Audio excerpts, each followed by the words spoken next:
तो आज का हमारा टॉपिक है संधिवात। अब इसको मॉडर्न में ऑस्टियोआर्थराइटिस से कोरिलेट किया जाता है।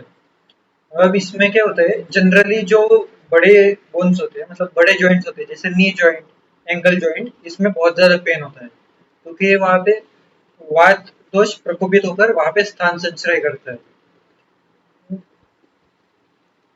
अब इसकी परिभाषा देखो। वात दोष की विकृति के कारण संधियों में शूल होना, आकुंचन, प्रसारण में कठिनाई, शोथ होना संधिगत वात कहलाता है। मतलब अब वात दोष विकृत होता है, फिर संधियां मतलब जॉइंट्स में जाता है और वहां पे स्थान संचय करता है। और फिर शूल मतलब पेन उत्पन्न करता है। कब?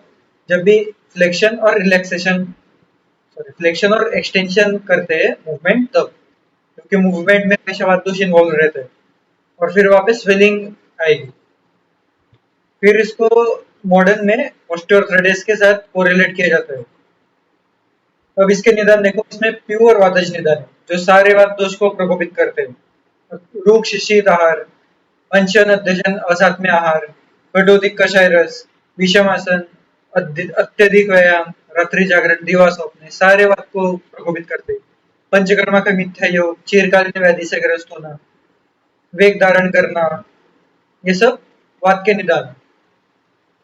फिर अब संप्राप्ति चक्र देखो, इसका पहले निदान सेवन होगा, वात दोष का प्रकोप होगा।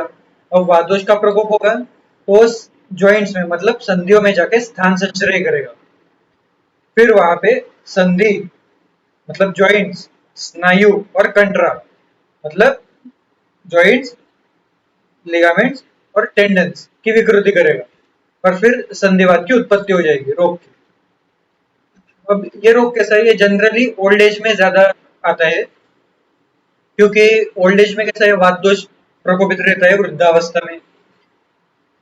और फिर पोषण, बहुत ज्यादा कफ का पोषण नहीं होता है। फिर बात, ये सारे निदान सेवन से और प्रकोपित होकर जनरली उसी टाइम पे आता है। फिर इसके संप्राप्ति घटक देखो, वात दोष रहेगा, दूषित इसका रस, रक्त और अस्थि रहेगा, स्त्रोत से अस्थिवा और मज्जा व स्त्रोत, ये चीरकारी व्याधि है। ये अस्थियों संधि इसका अधिष्ठान है। संघ और विमार्गम स्त्रोत दृष्टि रहेगी और एक कृत सदैव यहाँ पे रहेगा। फिर इसके सामान्य लक्षण देखो, संधि प्रदेश में वात पूर्ण तिथि स्पर्श होना, मतलब बहुत, मतलब अगर हवा भी टच होती है तो पेन होना शुरू हो जाएगा, इतना पेन होगा। फिर संधियों में शोथ, मतलब तो जॉइंट से वहां पे स्वेलिंग आएगी। फ्लेक्शन एक्सटेंशन मतलब आकुंचन प्रसारण के समय पेन होगा। चलते समय जॉइंट से आवाज आएगी। अब इसके दूसरे टाइप्स नहीं है क्योंकि प्योर वातज व्याधि है। इसमें पित्तज, कफज, रक्तज कुछ नहीं रहेगा। इसमें लाइन ऑफ ट्रीटमेंट आपको प्योर वात की चिकित्सा करनी रहती है। फिर इसकी साध्य असाध्यता, अगर ये स्थायी रूप में विकृति उत्पन्न नहीं हुआ हो और प्रारंभिक अवस्था में, मतलब स्टार्टिंग स्टेज में अगर इसको ट्रीट कर लिया जाए तो ये ठीक हो जाता है। लेकिन अगर ये विकृत हो और अगर चीरकालीन मतलब क्रोनिक कंडीशन में, ये यहाँ पे यह असाध्य होता है।